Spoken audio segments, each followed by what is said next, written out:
پہلے رابطہ منقطع ہو گیا تھا. آپ بات کر رہے تھے کہ افغانستان کے اندر جو اثر و رسوخ ہے وہ انڈیا کا اور باقی ممالک کا ہے, وہ پاکستان کے ساتھ تعلقات خراب کرنے کی کوشش کرتے ہیں. وہ جو امن جس طرح کا یہاں پہ طالبان کے ساتھ مذاکرات کے ذریعے آئے گا وہ تو امن ہوگا اس طرح کہ طالبان بھی اس میں شراکت دار ہوں گے اس اقتدار میں, لیکن یہ چیز جو ہے یہ بھارت کو اور ناردرن الائنس کو سوٹ نہیں کرتی اور وہ اس کی مخالفت کرتے ہیں, کسی نہ کسی طرح اس کو ڈیریل کرنا چاہتے ہیں کیونکہ اس سے ان کا انفلوئنس ختم ہو جائے گا یا کم ہو جائے گا اگر طالبان حکومت میں آ جاتے ہیں, ان کا کوئی حکومت میں حصہ داری مل جاتی ہے. دوسری طرف بات یہ ہے کہ افغانستان کی حکومت جو ہے اس کو میرا خیال ہے کہ ایک ان کے ذہن میں ہے کہ ان کی اپنی بقا اس میں ہے کہ امریکی کسی نہ کسی شکل میں بیٹھے رہیں وہاں پہ.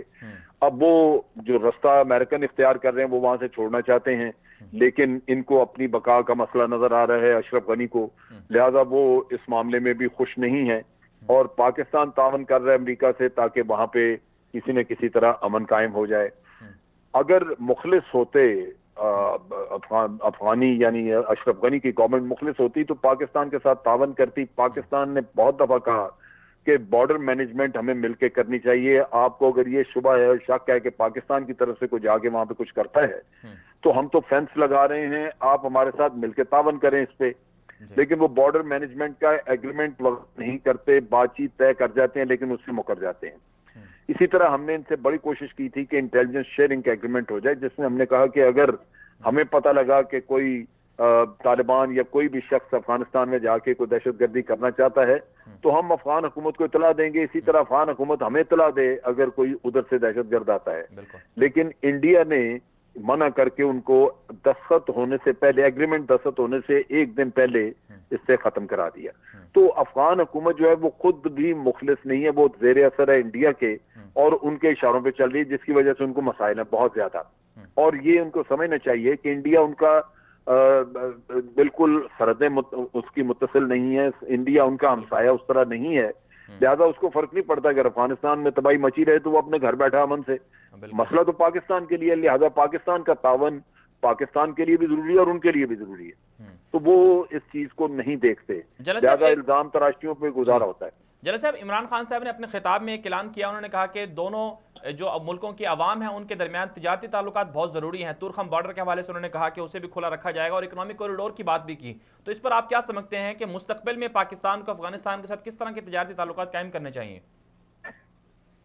دیکھیں جی, افغانستان کے ساتھ تو ہمارے تجارتی تعلقات ہمیشہ سے رہے, باوجود اس کے کہ دونوں ملکوں کے تعلقات مختلف اوقات میں خراب ہوتے رہے,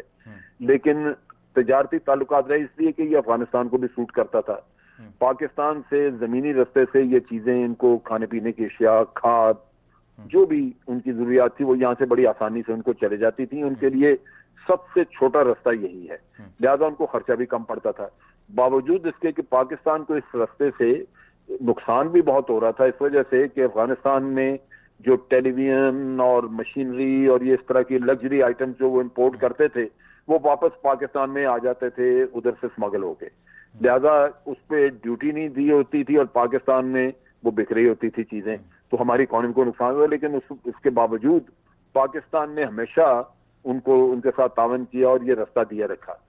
تھوڑا بہت کنٹرول کے لیے بات ہوتی تھی تو اس کو افغانی برا مناتے تھے. اب چونکہ انڈین انفلوئنس ہے, انہوں نے وہاں پہ وہ ایرانی راستہ کھول کے تو ان کو پاکستان سے ہٹانے کی کوشش کی ہے, لیکن بالآخر یہ رستہ ہمارے والے استعمال ہوگا. اس کی بنیادی وجہ ان کی اپنی مالی ضرورت ہے. وہ لمبا رستہ اختیار کر کے وہ یہ نہیں کر سکیں گے, اور وہاں سے اگر سامان لائے بھی تو ایرانی جو ہیں وہ ان سے اپنے مفادات پورے حل کرائیں گے, وہ ان کو بخشیں گے نہیں. وہ ایران اس معاملے میں سخت ہے, تو لہذا یہاں پہ تو پاکستان تو ان کو بہت کھلی چھٹی دیتا رہا ہے. تو میرا خیال ہے کہ یہ الٹیمیٹلی ان کو یہی رستہ استعمال کرنا ہوگا. اس میں عمران خان صاحب نے جو باتیں کی ہیں وہ درست ہیں. یہ حکومت پاکستان اپنے خلوص کی وجہ سے افغانیوں کو اپنا بھائی سمجھتے ہوئے یہ فیسیلیٹیٹ کرنا چاہتی ہے, کوریڈور کریٹ کیا تو اس سے ان کو بھی فائدہ ہوگا. ہمارے بھی لوگ جو بارڈر ایریا میں رہتے ہیں ان کی جو مالی حالت ہے وہ بھی بہتر ہوگی. تو اس لیے میرا خیال ہے یہ تجویز اچھی ہے, اس پہ غور کرنا چاہیے. عمران خان صاحب کی جو حکومت ہے وہ تو واقعی مخلص ہے. ہمیں نظر آ رہا ہے کہ شروع دن سے انہوں نے کہا کہ پاکستان کے جو پاکستان میں بسنے والے افغان مہاجرین ہیں ان کے ساتھ بھی تعاون کیا جائے گا. لیکن بہت سے لوگ اس بات پر اعتراض کرتے ہیں, بالخصوص اپوزیشن جماعتیں وغیرہ وغیرہ, جو زیادہ تر انڈیا کی طرف یا باقی ملکوں کی طرف جھکاؤ رکھتے ہیں کہ ایسے تعلقات مستحکم نہ ہوں. تو آپ عمران خان صاحب کی حکومت کو کیا تجاویز دینا چاہیں گے کہ وہ افغانستان سے تعلقات کے حوالے سے کس طرح کی مزید پیش رفت کریں؟ دیکھیں بات یہ ہے کہ پیش رفت تو پہلے بھی ہم نے جو کچھ کی وہ بھی کافی تھی، اور مزید پیش رفت یہی ہے کہ آپ جو غلط فہمیاں ہیں وہ حتی الامکان کوشش کریں دور کرنے کی، اور جو بھی جو چیزیں جو کچھ بھی وہ سمجھتے ہیں کہ ان کے تحفظ کے لیے وہ ضروری ہیں، وہ پاکستان ان سے ایگریمنٹ وغیرہ کرنے کے لیے دوبارہ کوشش کر سکتا ہے۔ لیکن میرا اپنا جو اندازہ ہے، جو میں سمجھ سکا ہوں، یہ چیزیں شاید آج کے دن اتنی کارگر ثابت نہ ہوں، کیونکہ جو موجودہ حکومت ہے وہاں پہ وہ افیکٹو نہیں ہے، کرپشن اس میں بے تحاشا ہے، انڈینز پیسہ لگاتے ہیں اور اس چیز کی وجہ سے ان کا ضمیر خرید لیتے ہیں اور وہ بات وہی کرتے ہیں جو انڈیا ان کو بتاتا ہے۔ تو جب تک وہاں کے عوام میں یہ چیز، یہ پروپیگنڈا ختم نہیں ہوگا، پاکستان اینٹی پاکستان پروپیگنڈا، اور لوگوں کو یہ سمجھ آئے گی کہ ان کے ملک کے لیے امن قائم کرنے کے لیے پاکستان مخلص ہے، انڈیا نہیں، اور بالآخر امن تو ان کے ملک میں آئے گا ہی پاکستان کے تعاون سے، تو پھر باتیں درست ہو جائیں گی۔ جو کچھ بھی ہم کر رہے ہیں وہ سارا مفید ہوگا خطے کے امن کے لیے۔ لیکن آج کے حالات میں جہاں ان کا وہ زیر اثر ہیں بہت زیادہ بھارت کے اور امریکہ کے، تو یہ چیزیں ابھی اس سٹیج کے اوپر کارگر ثابت نہیں ہوں۔ چلیں جنرل صاحب، آپ کا بہت بہت شکریہ، آپ نے وقت دیا ہمیں۔ یہ تھے ہمارے ساتھ جنرل امجد شعیب صاحب، معروف تجزیہ کار تھے، دفاعی تجزیہ کار تھے۔ ناظرین کرام، افغانستان کا مسئلہ انتہائی حساس ہے، اس حوالے سے پاکستان تو پیش رفت کر ہی رہا ہے، لیکن دوسری طرف سے افغانستان کو بھی پیش رفت کرنی پڑے گی۔ لیکن پاکستان کے وزیر اعظم عمران خان صاحب نے جو یہ اعلان کیا کہ وہ افغانستان کی عوام اور پاکستان کی جو عوام ہے، قبائلی علاقوں میں بسنے والی عوام ہیں، ان دونوں کے لیے بڑی خوشخبریاں دینے والے ہیں۔ عمران خان صاحب کے اس اعلان کو سراہنا چاہیے۔ اگر عمران خان صاحب نیشنلٹیاں دیتے ہیں افغان مہاجرین کو، بہت اچھی بات ہے۔ اگر عمران خان صاحب ویزا فری ایکسس دیتے ہیں افغان عوام کو، تو یہ بہت اچھی بات ہے۔ پاکستان کے عوام کو بھی افغانستان میں ویزا فری ایکسس ملنی چاہیے، لیکن ساتھ ساتھ بہت سے ایسی غلطیاں ہو جاتی ہیں، پوری کی پوری قوم غلط نہیں ہوتی ہے، نہ پاکستانی غلط ہیں نہ افغانی غلط ہیں، ان میں سے چند ایک لوگ ہوتے ہیں جو سازشی اعلی کاروں کے ہاتھ میں یا سازشی لوگوں کے ہاتھ میں یا دشمنوں کے ہاتھ میں استعمال ہو جاتے ہیں۔ تو عمران خان صاحب کو بھی چاہیے کہ ایسے لوگوں کی وجہ سے، چند شرپسند عناصر کی وجہ سے افغانستان کے ساتھ تعلقات کو خراب نہ کریں، اور اسی طرح سے افغانیوں کو بھی یہ سوچنا چاہیے کہ پاکستان کی عوام اور پاکستان کی حکومت ہمیشہ سے افغانستان کے لیے پرخلوص ہے، ان کا جتنا تعاون ہو سکتا ہے وہ تعاون کر رہی ہے، اور انہیں اپریشیٹ کرنا چاہیے۔ اور بالخصوص سے پاکستان کی حکومت کو چاہیے کہ افغان اسٹوڈنٹ کو، افغان طلباء کو، طالبات کو اور افغانستان کی جو عام عوام ہے ان کو پاکستان آنے کے لیے مواقع فراہم کیے جائیں بغیر کسی سیکیورٹی چیکنگ کے، کیونکہ بہت دفعہ ایسا ہوتا ہے کہ سیکیورٹی چیکنگ کے نام پر بہت سے لوگوں کو ایسا لگتا ہے کہ ان کی تذلیل کی جا رہی ہے، ایسا بہت دفعہ محسوس ہوتا ہے۔ تو جتنی جو قانونی پروسیس ہوتے ہیں ان سے تو گزارا جائے، لیکن زیادہ سختی نہ کی جائے اور زیادہ سخت قوانین نہ بنائے جائیں۔ جتنی سہولیات دے سکتے ہیں پاکستان کو چاہیے وہ انہیں افغانستان کے عوام کو دینی چاہیے۔ بہرحال آگے بڑھیں گے، کشمیر کے حوالے سے بات کرنی تھی۔ کشمیر میں بھارتی جارحیت جاری ہے، مزید کشمیری شہید ہو رہے ہیں۔ انتخابات سے قبل مودی جو ہے خون سے انتخابی کمپین چلا رہے ہیں، اور اسی مہینے کے آخر میں اور اگلے مہینے انتخابات شیڈول ہیں انڈیا کے اندر، اور دوسری طرف سے اسرائیل کے اندر بھی جو ہے وہ الیکشن ہونے جا رہے ہیں آج سے 2 دن کے بعد۔ تو 2019 کے اندر جو الیکشن ہو رہے ہیں اسرائیل اور انڈیا کے، ان کا بڑا آپس میں کمبینیشن تو ہے ہی، اور عالمی طاقتوں کا ہدف یہ ہے کہ مودی بھی جیت جائے اور نیتن یاہو بھی جیت جائے، اور پھر اس کے بعد آگے گریٹر انڈیا کا بھی سین ہے، گریٹر انڈیا کا بھی منصوبہ ہے، اور ساتھ ساتھ گریٹر اسرائیل کے منصوبے پر تو پیش رفت جاری ہے۔ لیکن یہاں پر ایک بات ہے جو امریکی میگزین نے، امریکی دفاعی حکام نے انڈیا کو بے نقاب کیا ہے۔ سوال یہ پیدا ہوتا ہے 1 ارب 20 کروڑ کی آبادی والا جو انڈیا ہے، یہ کس طرح سے دنیا کو بیوقوف بناتا ہے، اور کس طرح سے یہ پاکستان کو بیوقوف بناتا ہے، یا پاکستان کے خلاف سرجیکل سٹرائک کے نام پر پاکستان کے خلاف وہ کامیاب حملوں کی بات کرتا ہے۔ اور پھر سب سے بڑی بات یہ ہے کہ بی جے پی جو مودی سرکار کی جماعت ہے وہ دہشت گرد جماعت ہے۔ خود مودی جو وزیر اعظم بنا ہے اس کے ہاتھ بھی خون سے رنگین ہے، لیکن اس کے باوجود جو ہے مودی سرکار جو ہے، مودی کی جو جماعت ہے وہ انتخابات جیت جاتی ہے، اور وہ 5 سال حکومت بھی کر لیتی ہے، اور آنے والے جو 5 سال ہیں اس کے لیے بھی بی جے پی جو ہے وہ انتہائی مضبوط قرار دی جا رہی ہے، اور بالکل توقعات بھی یہی ہیں کہ مودی جو ہے دوبارہ جیت جائے گا۔ سوال یہ پیدا ہوتا ہے کہ آخر ایک دہشت گرد وزیر اعظم اور ایک شدت پسند جماعت، ایک انتہا پسند جماعت کیسے جیت جاتی ہے انتخابات کے اندر؟ ان کے پاس ایسی کون سی طاقت ہے کہ وہ عوام ان کو ووٹ دے دیتی ہے؟ تو ناظرین کرام، ہندوستان کے اندر زیادہ تر جو آبادی ہے وہ ہندوؤں کی ہے، اور ان میں بھی زیادہ تر جو آبادی ہے وہ ان لوگوں کی ہے جو شدت پسند ہیں ان کی آبادی اگرچہ کم ہے لیکن شدت پسند ہندو جو ہیں وہ اثر و رسوخ زیادہ رکھتے ہیں۔ اب ہو کیا رہا ہے؟ ہو یہ رہا ہے کہ بی جے پی کے ساتھ جو شدت پسند ہندو ہیں ان کی تعداد کم ہے، اور مودی سرکار کے پاس ہے چونکہ طاقت ہے، اور اس طاقت کے ذریعے سے مودی سرکار نے میڈیا کو خریدا ہوا ہے۔ ہندوستان کا پورا میڈیا جو ہے وہ اس وقت تکنی کا ناچ ناچ رہا ہے، یا آپ کہہ لیں کہ جو مودی کی جو حکومت ہے اس کے اشاروں پر وہ ناچ رہا ہے، اور مودی سرکار نے ہندوستان کے میڈیا کو فنڈنگ کی ہوئی ہے، اور اس فنڈنگ کی وجہ سے ہر وہ ناکام چیز، ہر وہ ناکام حملہ، ہر وہ مودی کی جو حکومت تھی اس کے ہر طرح کے وہ مذموم اقدام، ان کو بھی وہ ایک طرح سے اچھے اقدامات کے طور پر، اچھے منصوبوں کے طور پر انہیں کامیاب بنا کر پیش کرتا ہے۔ اب ہوا کیا ہے، پاکستان کے ساتھ جو جنگ ہوئی 27 فروری کو کوشش کی انہوں نے جنگ کرنے کی، حملہ کرنے کی، تو اس میں انہوں نے کہا کہ کامیاب حملہ کیا ہے بھارتی ایئر فورس نے پاکستان کے ماسکر میں جو تھے، کہا کہ وہاں پر کچھ جیش محمد کے لوگ تھے ان کو مار دیا، اور پھر بعد میں اگلے دن جب بھارت کے 2 MiG-21 گرائے گئے، پاکستان نے ان کے پائلٹ کو پکڑ لیا، تو بھارت کے میڈیا پر یہ خبر چلائی گئی کہ پاکستان کا F-16 طیارہ مار گرایا ہے، اور اس میں میڈیا کے ذریعے سے ہندوستان کی عوام کو، ان کے ذہنوں کو خراب کیا گیا، انہیں بتایا گیا کہ تم جیت گئے ہو، یعنی مودی سرکار جیت گئے ہیں۔ پھر جب پاکستان نے جذبہ خیر سگالی کے تحت بھارتی پائلٹ کو چھوڑا، تب بھی بھارتی میڈیا نے یہی کہا کہ وہ پاکستان ہم سے ڈر گیا ہے۔ بہرحال مزید بات کر لیتے ہیں، لائن پر موجود ہیں معروف تجزیہ کار جناب بٹ صاحب، اس وقت ہمارے ساتھ ضیاء الدین بٹ صاحب لائن پر موجود ہیں۔ جنرل ضیاء صاحب، بہت بہت شکریہ وقت دیا آپ نے ہمیں۔ یہ فرمائیے کہ بھارت نے پاکستان کے طیارے کو گرانے کی بات کی تھی، لیکن جو امریکی حکام ہیں انہوں نے مسترد کر دیا ہے اس دعوے کو۔ آپ کیا سمجھتے ہیں کہ بھارتی جو میڈیا ہے یا بھارتی حکومت ہے وہ کس طرح سے لوگوں کے ذہن کو، اپنے ہی لوگوں کے ذہن کو خراب کرتی ہے اور بے بنیاد الزامات لگاتی ہے؟ تو آپ اس پر کیا کہیں گے؟ دیکھیے، بھارت کا تو یہ شروع سے ہی وتیرہ ہے کہ وہ سچ تو کبھی بولیں گے ہی نہیں، اور ہمیشہ بات کو توڑ مروڑ کر پیش کرتے ہیں۔ ان کے اپنے ملک میں 34 انسرجنسی چل رہی ہیں، اس کی تو بات ہی نہیں کرتے، اور وہاں جو سلوک کر رہے ہیں شودرز کے ساتھ اور اپنے مسلمانوں کے ساتھ، اس کا بھی کہیں ذکر نہیں ہوتا۔ اب تو خالی کشمیر کے مسلمان نہیں بلکہ جتنے بھی مسلمان جہاں بھی ہیں ان کے ساتھ ظلم ڈھایا جا رہا ہے۔ وہاں پہ گائے کا زیادہ احترام ہے، مسلمانوں کا احترام بالکل نہیں ہے، 0 احترام ہے، اور مسلمانوں کے اوپر ظلم کیے جاتے ہیں۔ تو اب یہ اس کے اندر تو دیکھیے مسلمانوں کو جاگنا چاہیے ساری دنیا میں، اور ان کو کوئی اپنا ایک پالیسی بنانی چاہیے۔ آرگنائزیشن آف اسلامک کنٹریز جو ہے OIC، اس کو مضبوط کرنا چاہیے۔ اور ہر جگہ مسلمان مار کھا رہے ہیں، چاہے وہ سیریا ہو، چاہے لیبیا ہو، جہاں پہ بھی مسلمان ہیں، اور اب تو ان کو غلام بنایا جا رہا ہے پھر سے۔ اور ایک نئی وہ شروع ہوئی ہے جس میں کہ جو خاص طور پہ جو ڈارک سکن کے مسلمان ہیں ان کو پکڑ کے ان کو غلام بنایا جا رہا ہے۔ تو یہ ایک عجیب سی روش شروع ہوئی ہے، اور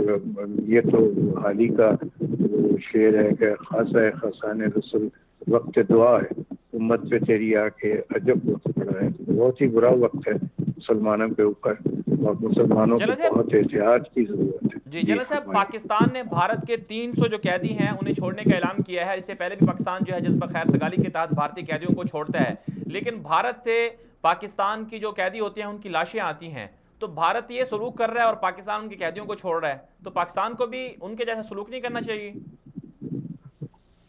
بالکل صحیح کہہ رہے ہیں آپ، اور اس میں بس پاکستان کے جو قیدی وہاں ہوتے ہیں ان کو وہ اتنا ٹارچر کرتے ہیں کہ وہ اس قابل ہی نہیں رہتے کہ وہ آ کے پاکستان زندہ پہنچ سکیں۔ تو اس میں بڑا ظلم ہوتا ہے ان کے اوپر۔ پاکستان جو قیدی چھوڑتا ہے وہ کوئی خاص وجہ ہی ہوتی ہے، اس کے ایکسچینج میں چھوڑا جاتا ہے، لیکن یہ کہ جب وہ قیدی وہاں سے آتا ہے اس وقت پتہ لگتا ہے کہ یہ کس حالت میں ہے، کس طرح بری طرح سے اس کو وہاں رکھا گیا، اور یہاں زندہ پہنچ نہیں سکتا۔ بہت سے قیدی تو ایسے ہیں جو بھٹک کے ادھر پہنچ جاتے ہیں، ہمارے جو بارڈرز ہیں اس میں وہ کراس کر جاتے ہیں غلطی سے، ان کے ساتھ بھی بہت ظلم کیا جاتا ہے، حالانکہ پتہ ہوتا ہے کہ یہ کوئی اس قسم کے نہیں ہیں جو کہ عقل مند، مطلب بیوقوف قسم کے لوگ ہوتے ہیں جو بیچارے ان کو پتہ بھی نہیں ہوتا وہ کہاں کراس کر رہے ہیں۔ وہ کر جاتے ہیں اور پھر پکڑے جاتے ہیں. تو اس قسم کے حالات ہیں. ہمارا بارڈر چونکہ کامن ہے اس لیے کہیں نہ کہیں گڑبڑ رہتی ہے. اللہ رحم کرے. اور کشمیر میں تو بہت زیادہ ہے اور وہاں کے اوپر روز اتنی کیجویلٹیز ہو رہی ہیں. وہاں پہ وہ استعمال کرتے ہیں گولہ بارود جس سے کہ ہمارے جو بارڈر پہ لوگ رہ رہے ہیں ان میں بہت شہادتیں ہو رہی ہیں. پاکستان جواب تو دے رہا ہے ٹکا کے پاکستانی فوج, لیکن یہ ہے کہ یہ کب تک اس طرح چلے گا اور کب تک یہ بیچارے جو ہے قربانیاں دیتے رہیں.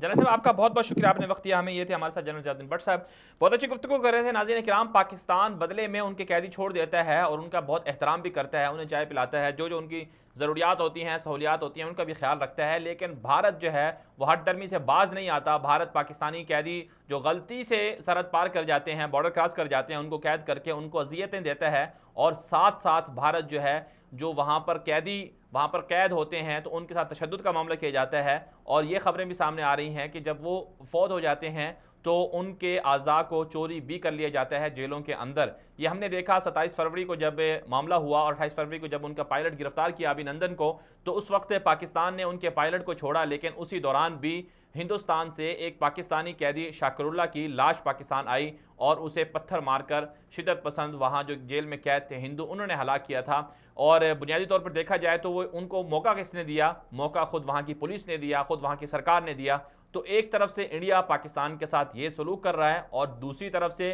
پاکستان کا بڑا دل دیکھیے, پاکستان کا بڑا جذبہ دیکھیے, پاکستان کی ایک طرح سے آپ دیکھیں وسعت قلبی کو آپ دیکھیں کہ پاکستان جو ہے سب کچھ برداشت کرنے کے باوجود, وہاں سے لاشیں اٹھانے کے باوجود پاکستانی ہندوؤں کو چھوڑ دیتا ہے. اور ہندو قیدیوں کے ساتھ جو پاکستان کے جیلوں میں سلوک ہوتا ہے وہ انتہائی احترام کا سلوک کیا جاتا ہے. لیکن بدلے میں ہندوستان کیا کر رہا ہے, یہ شرم کا مقام ہے انڈیا کے لیے. بہرحال بات کر لیتے ہیں سیف اللہ خالد صاحب, معروف تجزیہ کار لائن پر موجود ہیں. سیف اللہ صاحب بہت شکریہ, وقت دیا آپ نے ہمیں. یہ 5th جنریشن وار کا ہم سنتے ہیں, ہائبرڈ وار کا ہم سنتے ہیں, تو انڈیا کی جو حکومت ہے, انڈیا کا جو میڈیا ہے, وہ اپنی قوم کو یعنی 1 ارب 20 کروڑ لوگوں کو بیوقوف بناتا ہے کہ ہم نے پاکستان کے خلاف کامیابی حاصل کر لی, سرجیکل سٹرائک کامیاب ہوگی, اتنے فوجی مار دیے, ان کے طیارے F-16 طیارہ گرا دیا. یہ ہمیشہ سے بھارت کا میڈیا اور بھارتی حکومت جھوٹ بولتی ہے, لیکن انہیں شرم بھی نہیں آتی کہ جھوٹ بولتے ہیں, بے نقاب ہو جاتے ہیں. تو آپ کیا سمجھتے ہیں کہ امریکی فارن پالیسی میگزین نے کہا ہے کہ بھارت نے پاکستان کا کوئی F-16 طیارہ نہیں گرایا اور دنیا بھر میں سبکی ہوئی ہے, اس سے پہلے بھی ہوتی رہتی ہے لیکن انہیں شرم نہیں آتی, تو آپ اس پر کیا کہیں گے؟ دیکھیں مدنی صاحب, بسم اللہ الرحمن الرحیم. مدنی صاحب صورتحال یہ ہے کہ بندر کے ہاتھ میں ماچس والا معاملہ آپ نے سنا ہوگا. جی مودی صاحب کا معاملہ ایسا ہی ہے. وہ ایک جنگی جنون کا حامل شخص ہے اور بنیادی طور پہ وہ ایک دہشت گرد سوچ رکھنے والا انسان ہے. آپ نے گجرات میں اس کے کارنامے سن رکھے ہوں گے, کس طرح سے اس نے مسلمانوں کے گھر جلائے, ہزاروں کی تعداد کو شہید کر دیا. اور اس کے اگر بیک گراؤنڈ کو آپ دیکھیں مودی کو, تو یہ سیاسی کارکن نہیں ہے, یہ ہندوؤں کی انتہا پسند تنظیم RSS کا کارکن تھا. اس نے وہاں سے تربیت حاصل کی اور یہ پھر RSS کے عہدیدار کے طور پہ بائی ڈیفالٹ BJP کا ممبر بنا. تو یہ ہندوتا کے جو جنگی جنونی ہے یہ ان کا نمائندہ ہے. اور اس کی خوش قسمتی یہ ہے کہ دنیا کی سب سے بڑی جاہل قوم, سب سے بڑی ان پڑھ قوم, وہ ان کو یہ ریپرزینٹ کر رہا ہے. اور اب الیکشن کا موقع ہے اور اس کی یہ پچھلے سال سے ہی لوگوں کے علم میں ہے یہ بات, جو لوگ بھارتی سیاست پہ یہ نظر رکھتے ہیں کہ انہوں نے پاکستان کے خلاف نفرت کو اپنا سیاسی ایجنڈا بنایا تھا. اس نے پچھلے الیکشن میں جو وعدے کیے تھے قوم کے ساتھ کہ اتنے گھر دوں گا, یہ دوں گا, وہ دوں گا, لوگوں کے اکاؤنٹس میں اتنے پیسے ہوا کریں گے, اس کا یہ 1% بھی پورا نہیں کر سکے. ان کو پتا تھا. الیکشن سے پہلے ان کی اسٹریٹجی یہ بنی کہ الیکشن کے دنوں میں پاکستان کے ساتھ جنگی ماحول بنا کے اپنی قوم کو بیوقوف بنا کے ووٹ حاصل کریں گے. اس مقصد کے لیے اس نے یہ سارا کچھ کیا اور اس کی بدقسمتی یہ ہے کہ اس کا سارا معاملہ الٹ پڑ گیا ہے. لیکن اس میں بھی آپ دیکھیں, پہلے تو امریکن سیٹلائٹس نے یہ چیز واضح کر دی کہ 27 فروری کو کچھ بھی نہیں ہوا. 2627 کی دیوانی شب انہوں نے جیش محمد کے نام پہ جو حملہ کیا تھا پاکستان میں, اس میں کوئی اسٹرکچر تباہ نہیں ہوا, کوئی ایک بندہ بھی نہیں مرا, سنائے ایک کوا مرا تھا. وہ بھی ان کا جھوٹ ثابت ہو گیا, ان کے اپنے میڈیا پہ بھی چلا. اب F-16 والا معاملہ انہوں نے اٹھایا تھا, وہ بھی ثابت ہو گیا کہ یہ جھوٹ بول رہے تھے اور ان کا جھوٹ امریکیوں نے بے نقاب کر دیا. اب ان کا اپنا میڈیا بھی اس سے بات کر رہا ہے, اور انڈین جو پالیٹیشنز ہیں وہ بھی اس سے بات کر رہے ہیں. فاروق عبداللہ نے آج بات کی ہے, کشور نے بات کی ہے, اور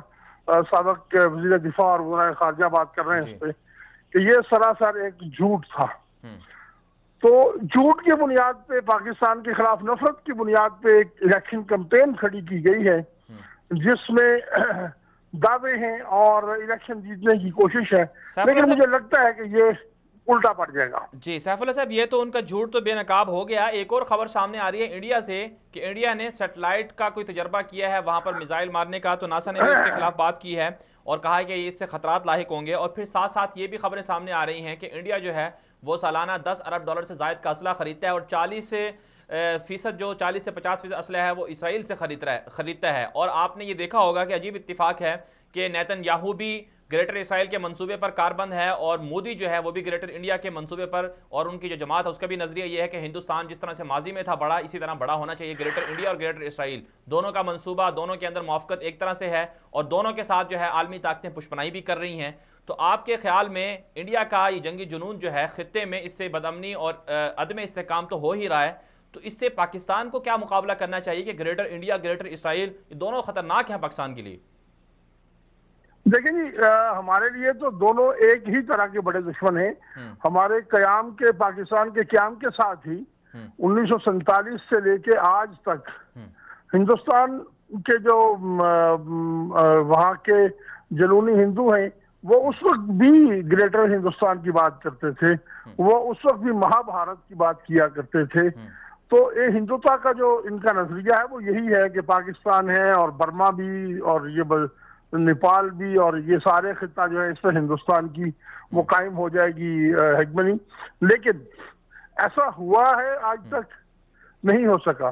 اب تو سچویشن یہ ہے کہ نیپال اور برما بھی اس کے تسلط سے آزاد ہو رہے ہیں. انڈیا کے ارد گرد جتنے بھی چھوٹے ملک ہیں وہ سارے ممالک پاکستان کے قریب آ رہے ہیں انڈیا کے اسی احمقانہ رویے کی وجہ سے. اور دوسری بات یہ ہے کہ موجودہ دنیا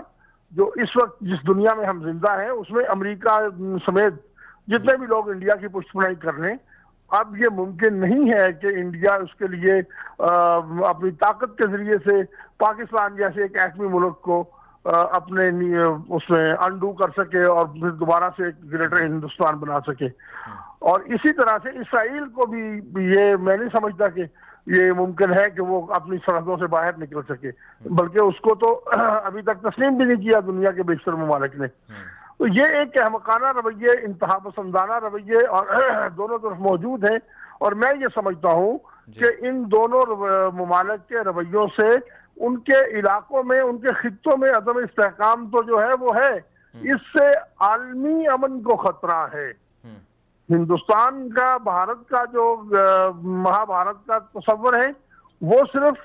پاکستان, انڈیا یا جنوبی ایشیا کے لیے خطرہ نہیں ہے. جس طرح سے بھارت اسلحے کے ڈھیر لگا رہا ہے, اس کے بعد جس طرح سے ناقص قسم کا, اس پہ آپ کسی وقت اور بات کریں تو ہم ڈیٹیل دے سکتے ہیں کہ دنیا کا ناقص ترین اٹامک ویپن جو ہے وہ انڈیا کے پاس موجود ہے, اور دنیا کے نااہل ترین لوگوں کے پاس اس کا کنٹرول ہے. جہاں آئے دن چوریاں ہوتی ہیں, جہاں ان کے ایٹمی جو افزودہ یورینیم ہے وہ دلی کے کباڑیے کی دکان پہ پایا گیا, اور جہاں سے چند سال پہلے کی بات ہے یہ. تو اس طرح کا غیر ذمہ دار, اور پھر لیڈر بھی ان کے مودی جیسے غیر ذمہ دار ہیں. تو یہ صرف پاکستان انڈیا کے لیے نہیں ہے مسئلہ, ساتھ چائنا بھی موجود ہے, اور پھر پوری دنیا کے لیے خطرہ ہے کہ خدا نہ خواستہ یہاں سے ایک چنگاری اٹھے تو پوری دنیا کو جلا کے وسم کر سکتی ہے. ایسا ہی کچھ معاملہ اسرائیل کے پاس ہے. حالانکہ اسرائیل کو یہ خوش فہمی ہے کہ اس کے ارد گرد کوئی پاکستان نہیں ہے جو اس کو ہینڈل کر سکے, لیکن اس کے ارد گرد بھی بہت بڑی آبادی موجود ہے, اور وہاں بھی اسی طرح کا معاملہ ہے, وہاں بھی اسی طرح کی غیر ذمہ دارانہ قیادت ہے جو پورے خطے کو آگ میں جھونک سکتی ہے. تو ہم یہ سمجھتے ہیں کہ امریکی اپنا اسلحہ بیچنے کے شوق میں انڈیا اور اسرائیل جیسے دو پالتو گنڈے جو پال رہے ہیں، یہ دراصل ان کی انسانیت دشمنی ہے، یہ انسانیت کے ساتھ ظلم ہونے جا رہا ہے کہ یہ دو اس قسم کے غیر ذمہ دارانہ قسم کے ممالک جو ہیں ان کے اسلحے کے ڈھیر لگائے جا رہے ہیں۔ اور اس کا علاج جہاں آپ کے سوال کا دوسرا حصہ کہ پاکستان کو کیا کرنا چاہیے، تو پاکستان کو وہی کرنا چاہیے جو پاکستان کر رہا ہے کہ اپنے وسائل کے اندر رہتے ہوئے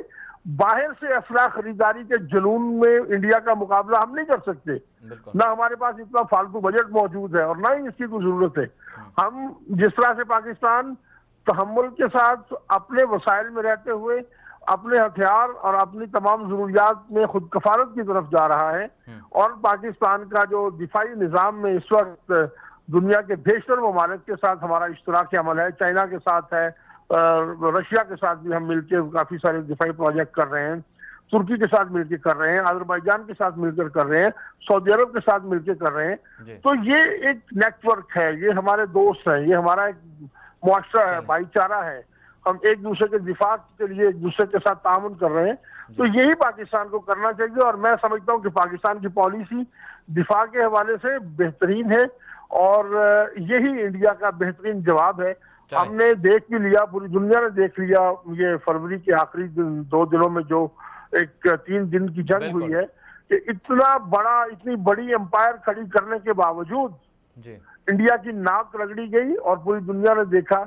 کہ وہ کچھ بھی نہیں بگاڑ سکا۔ چلیں سیف اللہ صاحب، آپ کا بہت بہت شکریہ، آپ نے وقت دیا ہمیں۔ ناظرین کرام، ہم نے انڈیا کی ناک تو رگڑوائی ہے، اور ہم نے ساتھ ساتھ اسرائیل کی ناک بھی رگڑوائی ہے۔ شاید اسرائیل بھی یہ بات بھول گیا ہے کہ جب انہوں نے اردن پر حملہ کیا تھا تو پاکستان کے پاک فضائیہ نے جا کر اسرائیل کے 3 طیارے مار گرائے تھے، اور یہ اعزاز صرف اور صرف پاکستان کے پاس ہے کہ اس نے نہ صرف بھارت کے جنگی طیارے گرائے ہیں، اور بلکہ اس کے ساتھ ساتھ اسرائیل جو دنیا میں سب سے بڑا سمجھا جانے والا ملک ہے دفاع کے اعتبار سے، اور کہا جاتا ہے کہ سب سے بڑی ٹیکنالوجی اس کے پاس ہے، پاکستان نے اسے بھی شکست دی ہے۔ اگر پاکستان کا کردار ملاحظہ کریں آپ، تو پاکستان نے دنیا کی سب سے بڑی سپر پاور طاقت جو اس وقت تھی رشیا، اس کو شکست دی ہے، اور پھر اس کے بعد دنیا کی بعد میں آنے والی جو خود کو بڑی سپر پاور طاقت کہلاتی تھی امریکہ، پاکستان نے اس کو ناک رگڑوائی ہے۔ اور اب بھارت اپنے آپ کو یہ کہتا ہے کہ وہ گریٹر انڈیا بنانے جا رہا ہے، گریٹر ہندوستان، مہا بھارت کا خواب دیکھتا ہے کہ پاکستان اس کا حصہ ہے، پاکستان پر وہ قبضہ کرنا چاہتا ہے، وہ عرب ممالک کی طرف جانا چاہتا ہے کہ وہ بھی ہمارا حصہ ہے۔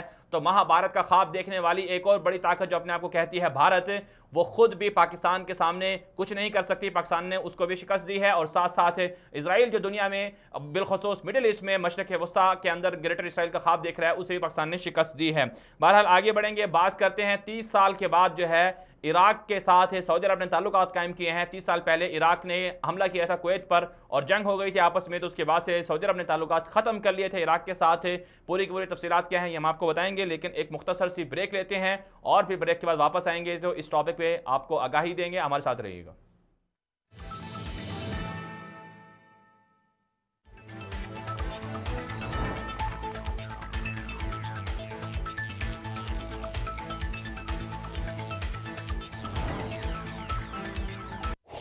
شام اور عراق میں ایرانی قاتل۔